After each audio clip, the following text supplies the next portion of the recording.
नमस्कार मंडळी, सावनीज रेसिपीमध्ये आपले स्वागत आहे। आज आपण पाहणार आहोत स्प्राउट भेळ।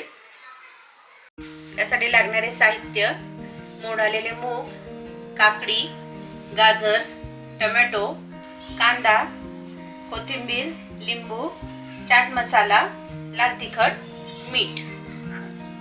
प्रथम आपण जे मोड आलेले मूग आहेत ते उकळत्या पाण्यात 5 मिनिटे ठेवून बाहेर काढून घेऊयात।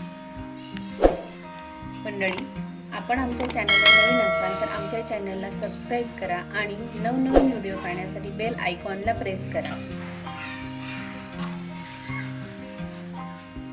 कांदा टाकून घेऊया, टोमॅटो,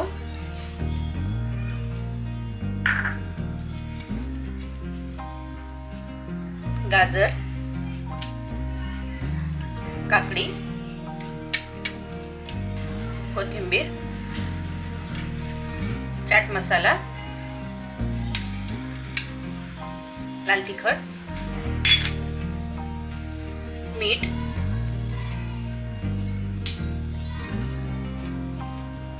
आणि लिंबाचा रस।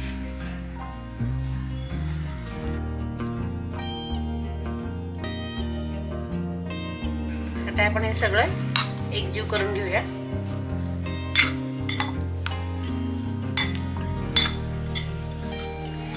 अशा प्रकारे आपली पौष्टिक स्प्राउट भेळ तयार झालेली आहे। तुम्ही याला सॅलड सुद्धा म्हणू शकता।